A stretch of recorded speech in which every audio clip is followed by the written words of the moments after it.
Okie dokie. Here we go.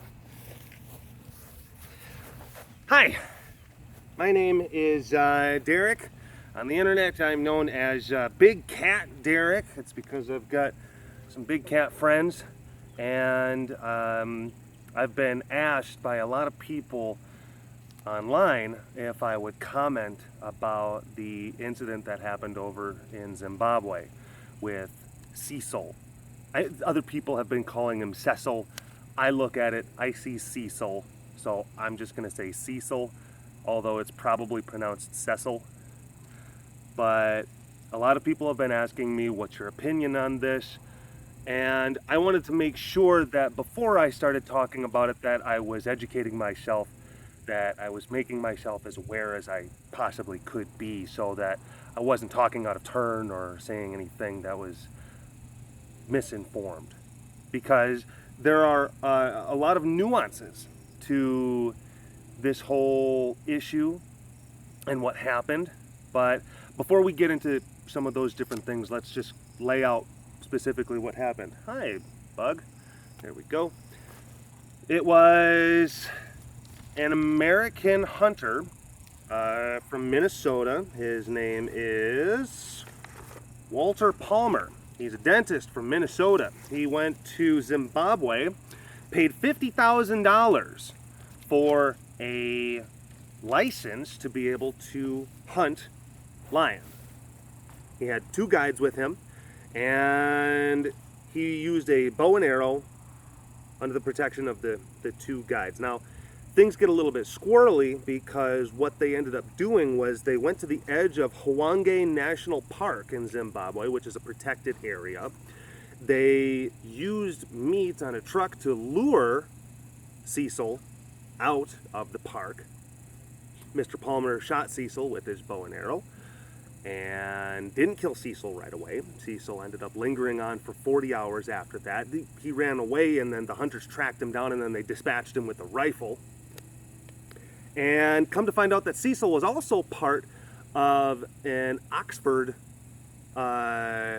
study on lions, and he had a tracking collar, he had a GPS tracking collar. So they took the collar off, they tried to destroy it, they couldn't destroy it, and come to find out that Cecil was also a major tourist park favorite of the Hwange National Park over in Zimbabwe. Had a number of cubs in his pride, and now it's left quite a bit of a power vacuum. And if you don't know anything about lions or the dynamic of male lions and prides, usually there's going to be 1 or 2 males at the top of a pride, and they will have their harem of females. They impregnate the females, and then the females will raise the cubs of that male, and they live that way until that male becomes old and weak or gets killed, and then another male comes in. And usually when another male comes in, they'll actually go around and they'll systematically kill all of the cubs that were left behind, because they want their bloodline to be the one that gets to go on and be promoted and live and exist. They don't want any competition from an external bloodline. What can also happen is that the mothers who are trying to protect their babies from the incoming male, they can also get killed by the males in pursuit of their duties, I guess, their lion duty of killing cubs. That power vacuum can be very detrimental. It can be very devastating to the dynamic of these animals out in their respective ecosystems. So whenever you remove a top male like that, it can be very damaging. What I wanted to talk about was a little bit about trophy hunting in and of itself. A lot of the arguments about whether or not things are viable in a conservation light, and also the economic viability of pursuing these activities. Make no mistake, I definitely think that the actions of Mr. Palmer were pretty abhorrent, pretty scummy. And he's gone into hiding, actually, now.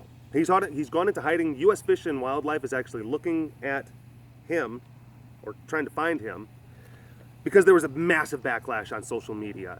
He was a dentist. His dentist Facebook page got inundated. His website had to get shut down. People were they were protesting his house. He went into hiding, and I can't say that there isn't a bit of poetic justice in that. The idea that he tracked Cecil while Cecil was in pain, and now he's kind of sort of being tracked himself. There's something karmic, I guess, about that. But the way that even I look at things like that, even though I very much so disagree with what this man did, and even though I think that it was awful and it's a scumbag thing that he did, I still can't help but in some part of me still feel a modicum of pity for even his suffering, because I just don't like suffering, I guess. It's just something I don't really care for. Even people who, maybe in the eyes of a lot of other people, deserve it. Okay. There's a lot of issue with what they did and the legalness of what they did by drawing the lion out of the park, and also the landowner of the land that they did their hunt on. It is being alleged, it's being claimed now that he was actually not allocated the lion on his hunting quota for 2015. So it takes it from being a legal hunt, which Mr. Palmer paid $50,000 for, and he thought it was all on the up and up. He thought everything was legal, so it takes it from the realm of it being a legal hunt to now being an episode of poaching, which that's a whole new ball game. And there was a petition campaign to bring the hashtag justice for Cecil, and it got 100,000 signatures, which means that the White House actually is reviewing the potential of extraditing Mr. Palmer back to Zimbabwe to face poaching charges now, which that's crazy. And that's a crazy precedent that I'm not really sure if I've heard of other instances of that happening, or at least happening on this level. I want to check and make sure I'm still recording, because sometimes my equipment, and I'm trying some new stuff. Yes, I am still recording. Very good. Okay. So, one thing I'd like to say, he went hunting with a bow and arrow, and I don't begrudge people who go hunting with bow and arrows. And also, you got to realize, this is not an anti-hunting thing. This is in some ways not even an anti-trophy hunting thing. Within certain, you got to put asterisks. Okay, we're going to get into a lot of that stuff. So before you just click and go to another thing, just hear some of the different things. I tried to educate myself as much as possible. I read a lot of different things, a lot of different articles, and articles on both sides of the fence. I read articles from scientists that were commissioned by Safari Club International, and I read articles based on conservationists who were commissioned by International Fund for Animal Welfare. So two very opposing entities talking about one topic, and I wanted to try to get as balanced of an approach as possible. And I also wanted to try to take a lot of the emotion out of the argument, because of course I have my experience with these animals, and the people who subscribe to this content, they definitely are very much so emotionally invested in the animals that we have, but sometimes our emotions have a way of going one way and then hijacking our senses of logic and saying, okay, logic, you got to rationalize the feelings that I'm having. And your logic's like, fine, all right, I'll rationalize. Just tell me what direction to look. I'll find evidence to support your feeling. That's sometimes how that happens. So what he did is he went bow hunting. Now, I come from a hunting family. I come from a hunting lineage. I grew up in Wisconsin. Southwest Wisconsin, there's a lot of deer up there. There's turkey and small game, squirrels and stuff like that. Aunts and uncles, cousins. My mom hunts like crazy. I come from a family where hunting is very deeply ingrained within our culture, and it is in many ways very good and supplementarily beneficial. Words, I'm making up words now. It's a very good supplement to conservation efforts up in that part of Wisconsin, because deer populations in last few decades have exploded, and it eats up a lot of the food resources, and disease starts to spread rampantly. And sometimes you have to cull a lot of those populations to enable healthy numbers to endure, because also there's not a lot of predators that were left in Wisconsin, although they're coming back, like wolves and bears and cougars. They are starting to kind of come back in the northern Midwest region, but they went through a period where they were pretty much wiped out, mostly by European colonialists, which you know, European colonialists sure did a good job of a lot of those types of things. Very efficient. But when you're talking about bow hunting, it takes a lot of skill to be good at bow hunting. And you also got to be mindful of the animals that you're hunting. Now, deer, they are strong animals, but they will succumb to the impact and the force of a bow and arrow much more than a lion would. Lion musculature and lion skeleton structure is very, very strong. It's very stout. So there seems to be a lot of this idea that this gentleman, Mr. Palmer, was really not just going for the bragging rights of being out into the bush and shooting a lion, but he wanted to have that extra little bit of using a bow and arrow to do it, which that kind of increases the I'm a Billy Badass factor. And Jimmy Kimmel actually had a really great piece of imagery about just what it is that he was trying to accomplish by having this lion head mounted on his wall, and his buddies are in his game room and they're all sipping scotch talking about what a cool dude he is. That seems to be like the reason why they're wanting to go about this. Now, I've gone hunting myself, hunting for sustainment, and I do understand the sporting elements of hunting. I'm not going to say that there aren't, and I'm not going to try to downplay those types of things. But when it's just purely sport and it's not necessarily done in the names of conservation or sustainment, and you're just looking to, again, have that badass factor, and I really don't understand that. I don't understand the mindset. But again, that goes into more of an emotional argument. I'm trying to not go into that direction. There are a lot of ideas on both sides of the fence.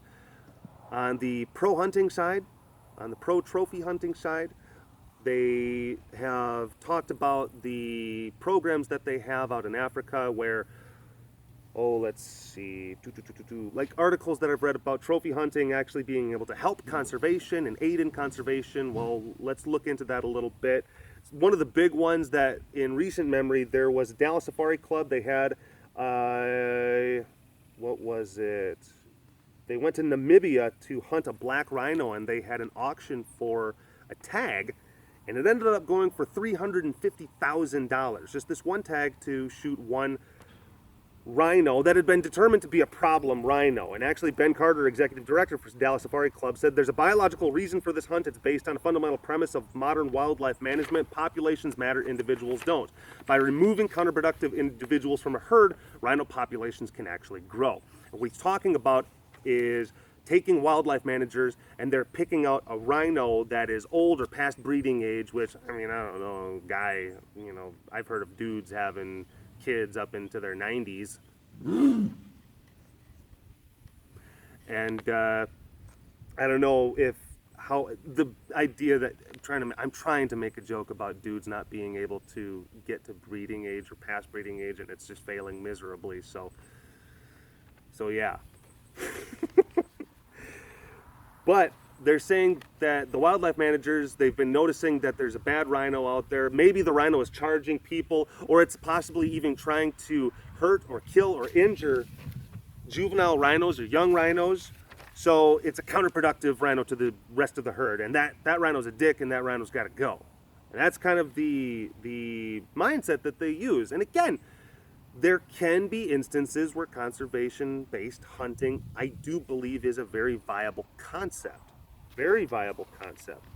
They also make the argument that what happens is that you're incentivizing landowners in Africa to keep these animals on their property. I think it was, which country was it? Zimbabwe or Zambia, Namibia. They said that 13% of the total land area of this one country in Africa was protected area.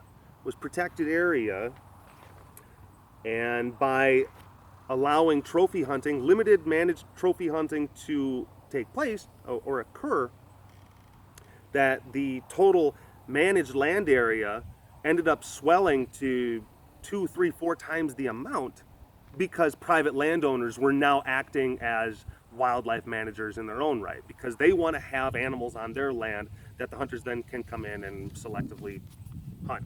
That's the concept. Those are a lot of the arguments that they put out there. Also, you're talking about massive sums of money. Mr. Palmer gave $50,000 in order to actually shoot Cecil the Lion that they ended up skinning and beheading. That black rhino ended up getting $350,000, and then they say that money goes back into the conservation efforts. It goes back into wildlife surveys. It goes back into protecting against poaching, and it goes back into, implemented trophy hunting has doubled the area of the country under wildlife management relative to the 13% in state protected areas thanks to the inclusion of private lands. See, there you go. Sorry. So that's, I can't remember the last part, but we're just going to keep on moving on. There was also one instance that they talk about, and it was the legalization of white rhinoceros hunting in South Africa. It motivated private landowners to reintroduce the species onto their lands. As a result, the country saw an increase in white rhinos from fewer than 100 individuals to more than 11,000, even while a limited number were killed as trophies. And that's pretty, those are some significant numbers.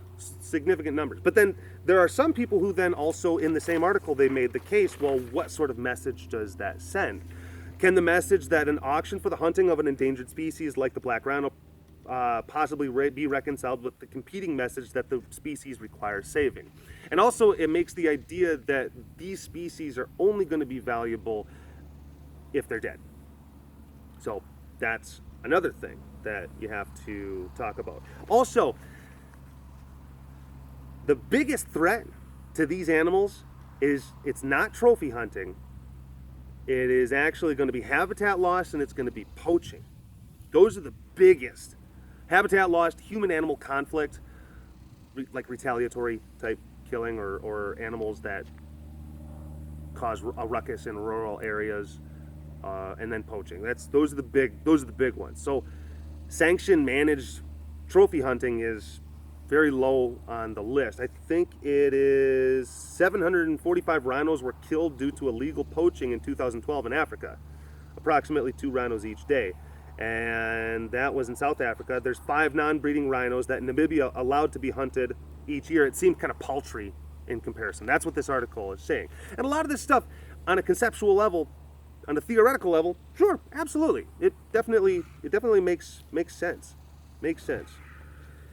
And, they made a good point. The real tragedy here is that the one rhino that will be killed as a result of the auction has received a disproportionate amount of media attention compared to the hundreds of rhinos lost to poaching each year, which remains largely invisible. Also, you have to keep in mind that when you hear the words trophy hunting, the vast majority of animals that are hunted in trophy hunts are actually animals like antelope, are animals like Cape buffalo, which they have significantly larger populations, a lot more manageable populations. And those are animals that then can be used for meat and sustainment of local villages, which often is the case. So that's, when you hear that, that's something I didn't really realize. When you hear trophy hunting, I just think that it's all the other, but of course other animals are. And I'm starting to ramble now, like giraffes and rhinos and elephants and lions, of course. Oh boy. Okay. Now, Jeff Flocken, North American Director for the International Fund for Animal Welfare. Killing animals to save them is not only counterintuitive, but ludicrous. We're talking a highly endangered species, and generating a furor to kill them in the name of conservation is not going to do anything to help them in the long run. and saying that the animal is worth more dead than alive. And also, the rarer the animal becomes, the more incentive there is to kill it, because the price of that animal is going to keep on rising. Oh my gosh, this animal's so rare, I've got to collect one before it's gone forever. It's kind of a weird, messed up catch-22 in some of these circles. So that is a lot of the argument on the one side. Also, let's see, big numbers. There was 200. There we go. According to a recent study, now this is an article that was done in 2007 on National Geographic, but I think a lot of the information is still pretty salient. According to a recent study in the 23 African countries at the time that allow sport hunting, 18,500 tourists pay over 200 million United States dollars a year to hunt lions, leopards, elephants, warthogs, water buffalo, impala, and rhinoceros. And this guy named Peter Lindsay, a conservation biologist at the University of Zimbabwe, said trophy hunting is of key importance to conservation in Africa by creating financial incentives to promote and retain wildlife as land use over vast areas. Again, you're incentivizing private landowners to put animals on their land, and then they're generating large sums of money that can get funneled back into the conservation of these protected places. That's the concept in a nutshell. So this guy Lindsay, he had a plan to try to tighten up trophy hunting over in many of the African countries, and saying that hunting operations would have to prove their commitment to animal welfare, careful management of hunting quotas, wide-ranging conservation objectives, and the development of local communities. And that requires a lot of self-regulation, which self-regulation is kind of a tricky kind of thing. Okay. There we go. This guy, Mark Beckhoff, in the same article, had a counter-argument to that first guy. He's a behavioral ecologist at the University of Colorado in Boulder, and he said certification program is a good idea, but he has difficulty believing it would work well in practice because the bureaucracies involved in such regulation would be complex. It's hard to believe that the situation has reached the point where killing is the best way to conserve. There have to be more humane alternatives. And that goes into some of those counter-arguments. Okay, so it raises a lot of money and then all these different types of things. But I've also read different bits of literature that say that ecotourism, so people actually coming on photo safaris and staying in the hotels, it brings more people, because more people want to go and do that activity as opposed to coming over to hunt. It brings more people, and it actually has the potential, depending on what region you're at, to raise 3 to 15 times as much money as trophy hunting does. So it seems like it's financially obvious that ecotourism is a lot more lucrative of a business than trophy hunting can be for the purposes of conservation efforts. One thing also, and I have read certain things about ecotourism, is that anytime that you increase the number of feet on the ground, you're also talking about increased land development, more hotels getting built, more roads and erosion taking place, pollution, litter, a lot of that stuff is definitely the case. So it's not bright and shiny silver lining on the other side either. In order for ecotourism to work, people have to go, and then you're possibly going to be disrupting a lot of the ecology of the landscape because you're increasing the number of people that come. Trophy hunters will also make the argument that their relative footprint is very small in these places, and that they can live a little bit more Spartan conditions. So, this is an interesting article that I read. It was Economists at Large. Now, this was actually a study that was commissioned by the International Fund for Animal Welfare, IFA. It is an international organization. Just checking the numbers. Yes, we are still recording, just making sure. And it talked about that $200 million question. $200 million. How much does trophy hunting actually contribute to African communities and conservation efforts? And they had a little bit of issue with that $200 million number. And they actually came to the estimates that only 3 to 5% of that $200 million goes back to the communities that are affected by trophy hunting, where there's a lot of ecological loss, and that it can definitely impact the, it's trophic cascade stuff. We can talk about that in a different video, where you take out certain animals and then it affects the lower animals, which then affects the bugs, which affects the soil and the air and the rivers and the erosion and all that stuff. It's pretty incredible stuff. But there were some quotes from individuals within some of the communities that have been affected by trophy hunters, and they've said, "We're more closely allied with the photographic operators than the hunters. They are finishing off the wildlife before we've had a chance to realize a profit from it. Hunters don't recognize us, they only recognize the government. 25% of hunting fees goes into the hole at the district. We're supposed to get 5%, we don't even see that." So sometimes not even the money goes back into those communities. Okay. The vast majority of the expenditure from trophy hunting, according to this study, it does not accrue to local people and businesses, but it goes to firms, to government agencies, and individuals located internationally or in national capitals. So it goes to the landowners, it goes to government agencies and bureaucrats and government officials, where Africa is very known for corruption right now. It's just what it's known for. And the majority of that money actually goes to the outfitters, the people who assemble and coordinate the actual hunt itself. So most of the money goes to them, and then the rest of the money goes to the officials, and then the rest of the money goes to the landowners, and then a teeny little bit goes back to the communities around where that stuff takes place. And in the context of national economies, the trophy hunting industry is actually relatively tiny. Across the investigated countries for this study, trophy hunting revenue was only 1.8% of tourism revenue. Tiny percent. So it seems like an awful lot to sacrifice for just that 2%. And I actually read something on a different thing. Yeah. Trophy hunting revenue never accounts for more than 0.27% of the gross domestic product. Now, when you're talking about a species, again, certain buffalo species, certain antelope species, certain species that they're already slated as prey animals anyway, they get hunted out into the wild. That, I know it kind of sounds a little bit hypocritical, but I have a little bit more of a better time accepting that than animals that are endangered, some animals more critically endangered than others, and especially animals that have complex social structures such as lions, animals that if you kill one, it could have a cascading, really nasty effect.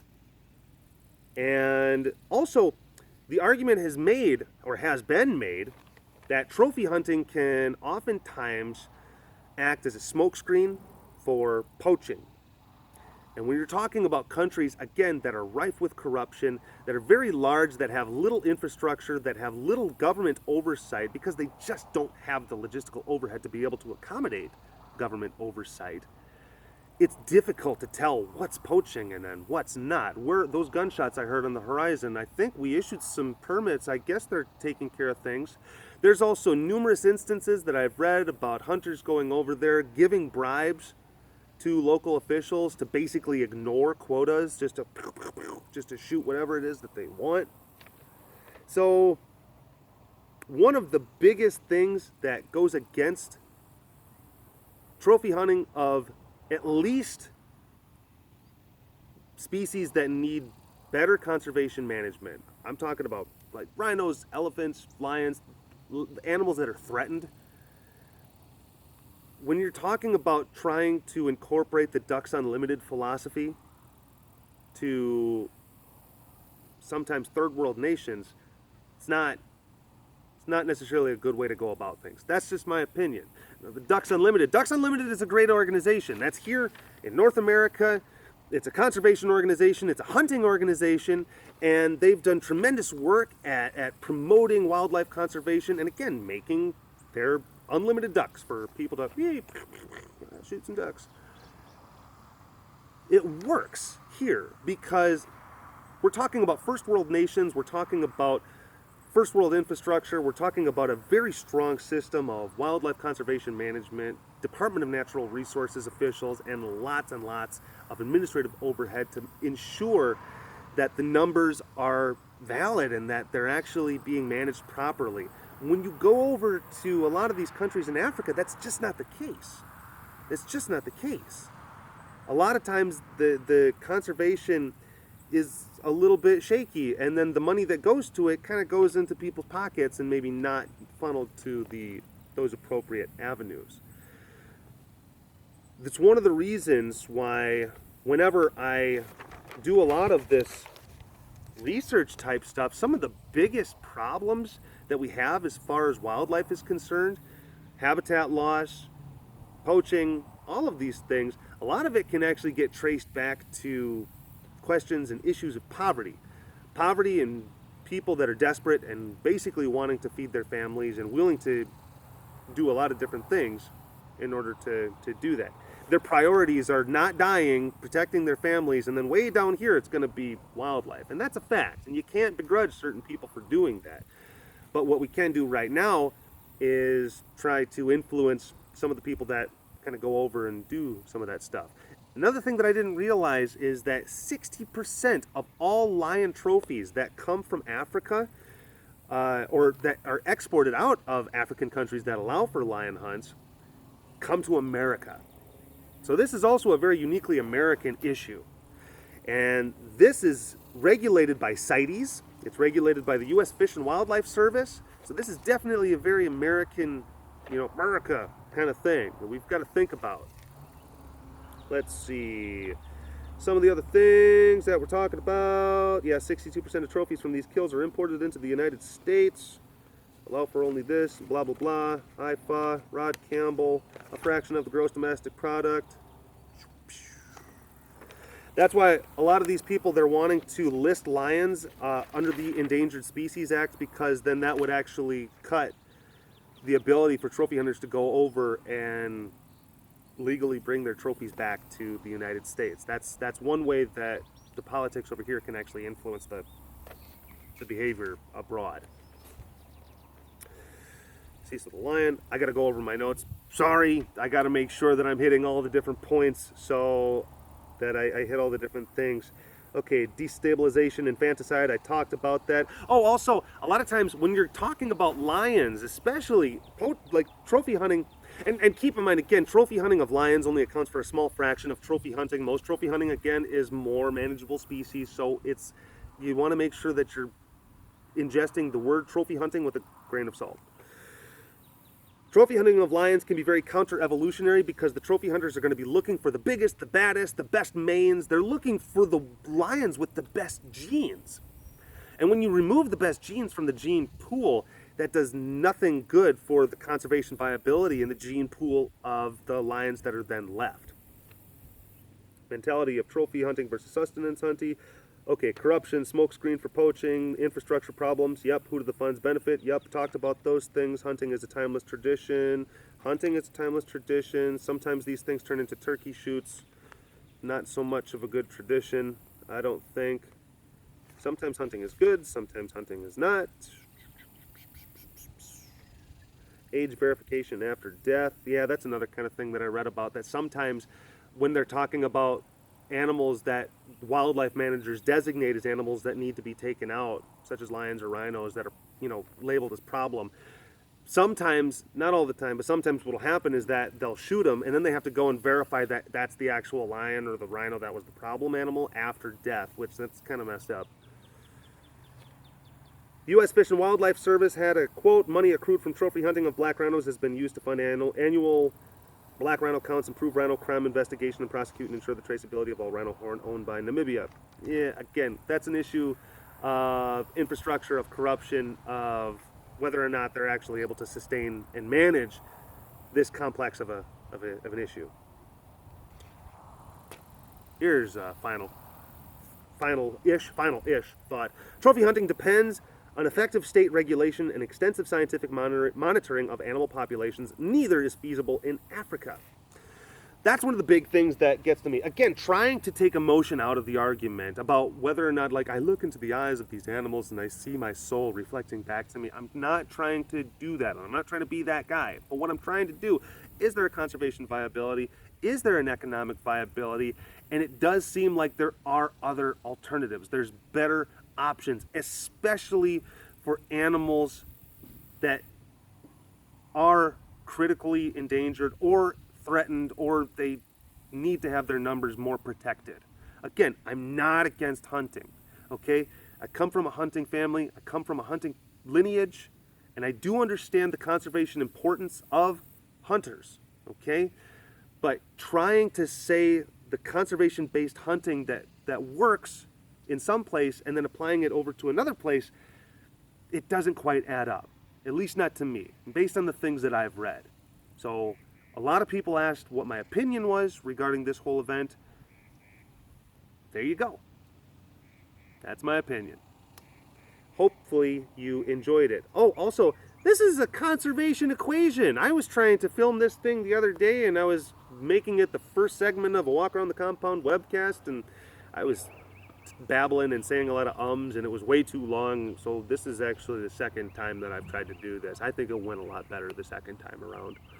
But yeah, conservation equation, just by myself, and of course Wally, which Wally over here, I of course chose him as part of the backdrop because Hims is a very handsome big boy lion that we have here at the Center for Animal Research and Education, located in lovely Bridgeport, Texas. Wally!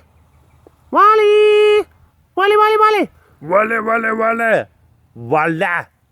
Oh, he doesn't even want to look up. I know he will look up because Noe's a good girl.